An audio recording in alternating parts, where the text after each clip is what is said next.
Francis, great job on getting this case done, and I'm glad to hear that I could help you on this. I wanted to take a chance to kind of do some retrospectoscope, taking a look at this case. So a couple of things that I want to point out to you.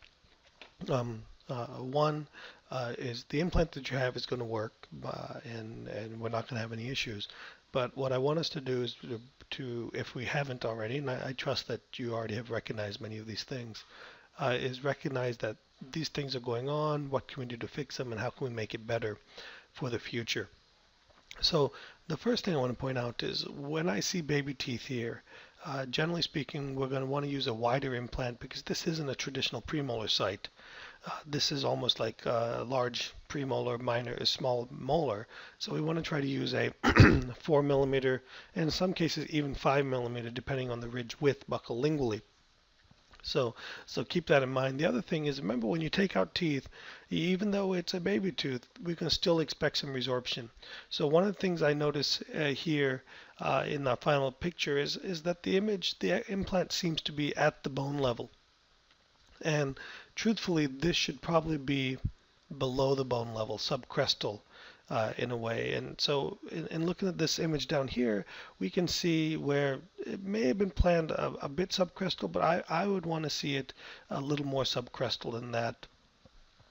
So that's a minor issue. I'm not overly worried about that, but it does give you the ability then to build out the emergence profile. So for example, based on this plan right here, our emergence profile is going to be like so. And that brings me to my bigger point in this. Is based on the plan, and again, remember 2D x-rays lie based on the angle that you take it from.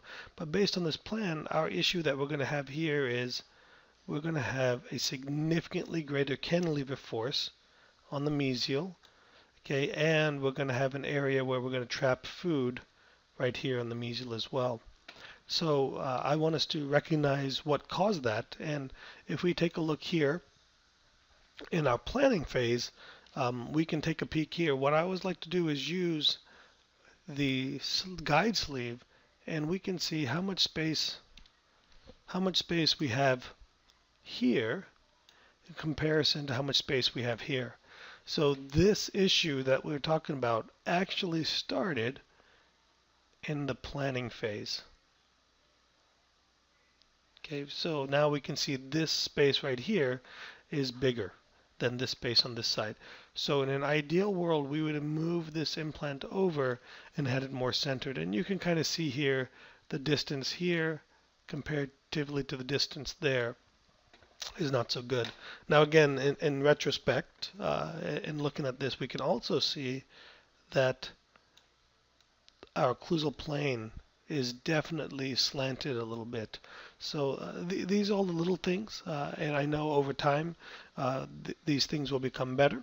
But so if I were to coach you on this one, I would say that you need to move the implant tilt from the apex that way, and that's going to actually bring this more distal. Okay, but what that'll do is that's going to bring the occlusal plane down, and then I would move the implant. So I think in the end, your implant would be placed almost right there to give you the great result.